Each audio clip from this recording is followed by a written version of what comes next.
C'est une véritable volonté de mise en perspective commune qui a traversé la dernière assemblée diocésaine ordinaire consacrée aux nominations de prêtres à moyen terme. Je n'attends pas de cette assemblée diocésaine qu'elle me fasse des propositions extrêmement précises en me disant qu'il faut nommer un tel à tel endroit. Ça, c'est la responsabilité de l'équipe épiscopale avec l'évêque.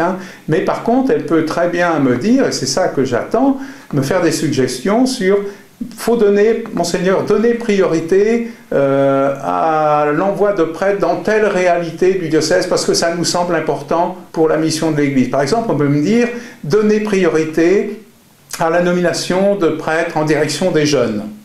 Voilà, on peut me dire ça. C'est donc un chantier protéiforme qui nécessitera l'acceptation des divers acteurs diocésains pour changer des habitudes et des manières de fonctionner. Quand on parle des nominations, aujourd'hui, on ne peut plus parler simplement de nomination de prêtres.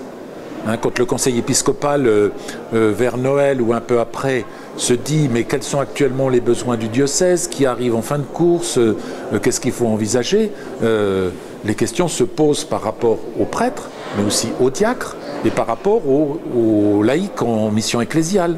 C'est une innovation quand même pour le diocèse, mais c'est bien. Au moins, on va au concret.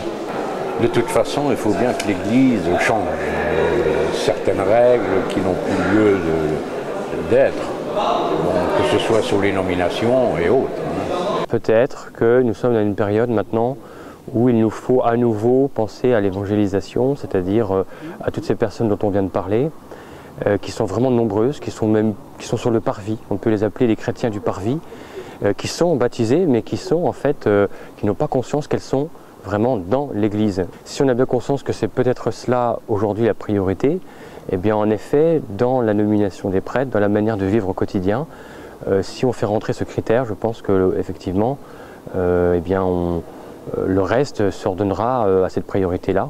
Les pistes de réflexion issues de cette assemblée diocésaine ordinaire aideront l'évêque et ses conseils à trouver le juste équilibre entre souhaitable et réalisable.